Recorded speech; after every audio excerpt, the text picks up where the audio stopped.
Salam sejahtera Malaysia. Selamat petang tuan-tuan dan puan-puan yang dihormati sekalian. Denyut nadi suara rakyat bergema di channel ini. Tuan-tuan dan puan-puan yang dihormati sekalian, ramai sekarang cuba untuk samakan pula Anwar Ibrahim dengan Najib Razak.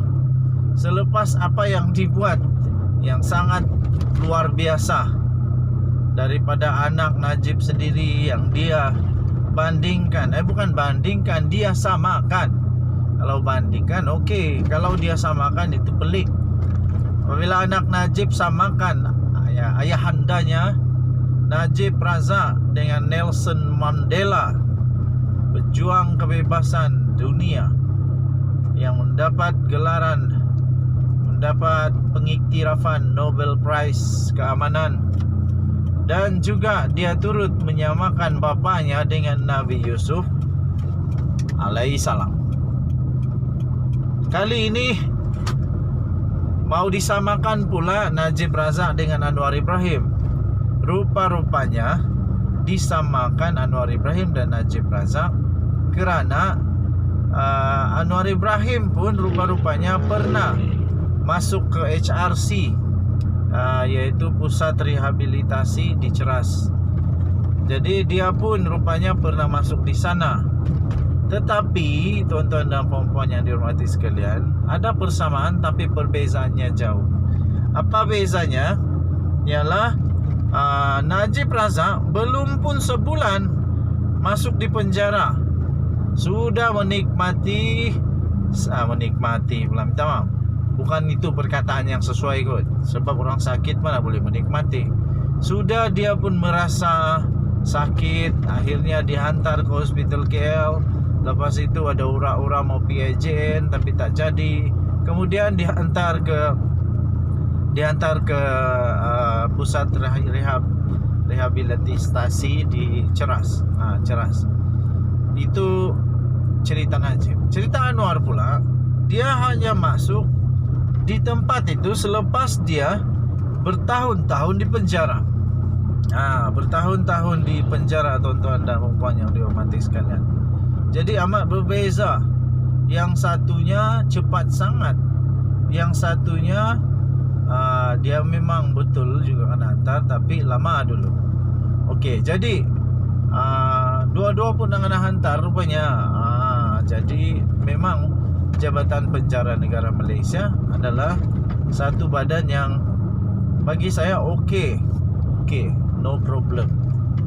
Jadi tindakan daripada Jabatan Penjara rupanya ada orang punya justification, ada akta penjara. Jadi bagi kamu yang bertanya-tanya kenapa dan kenapa, jangan terus menuding jari, tapi kena belajar dulu. Okey. So, apapun, Anwar Ibrahim dia lebih tahan lasak lah, lebih tahan lasak daripada Najib Razak. Anwar Ibrahim punya pengikut pun lebih tahan lasak dan kuat mental, tak cepat koyak. Adakah Najib baru sehari masuk penjara sudah hantar memorandum untuk Najib diberikan pengampunan? Aduh, itu yang pelik tu. Tapi apa yang terjadi tidak seperti yang diharapkan oleh maci-maci, paci-paci yang bersolidariti untuk Najib, yang menandatangan petition tak seperti yang diinginkan. Apabila yang di Pertuan Agong berikan titah bahawa pengampunan tidak sepatutnya diberikan dengan sewenang-wenangnya. Walaupun dia tidak menyebut tentang Najib, tetapi kita tahu bahawa pada ketika itu yang paling hot di dalam berita adalah Najib mahu supaya penyokong-penyokong Najib mahu supaya Najib dibebaskan. Lepas tu Sultan Perak pun dah bertitah. Jadi denyut nadi suara rakyat terus bergema di channel ini. Kita jumpa lagi. Bye-bye. Salam sejahtera Malaysia.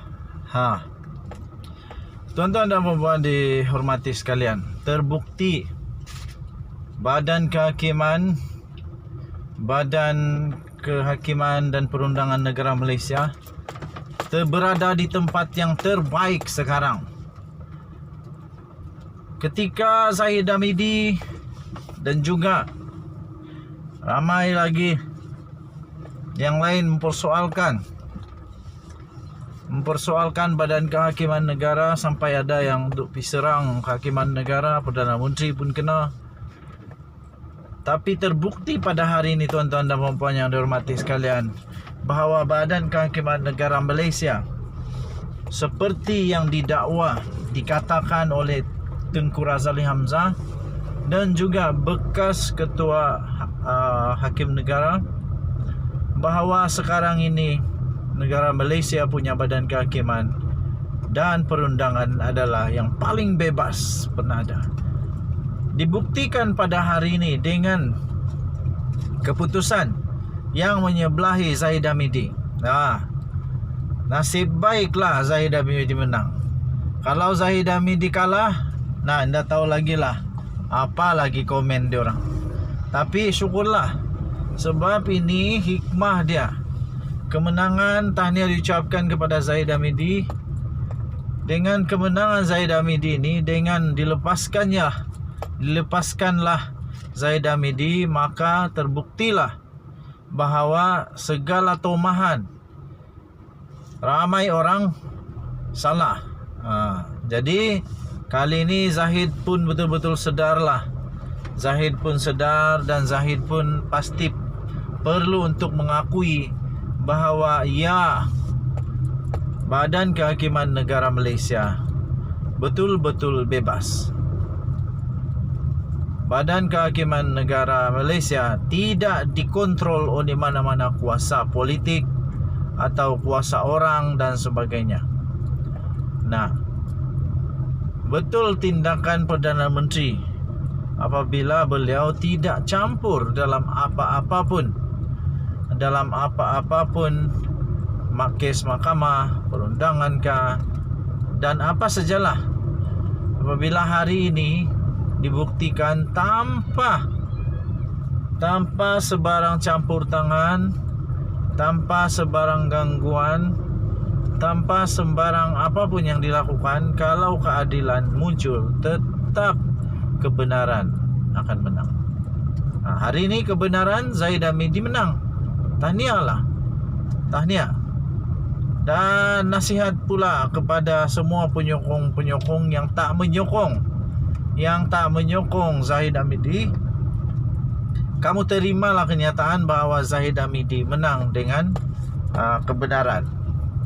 Saya fikir hakim yang arif lagi bijaksana telah membuat keputusan terbaik. Jadi kamu pun janganlah meroyan pula. Jangan pula kamu ikut teladan orang-orang yang tak puas hati dengan mahkamah.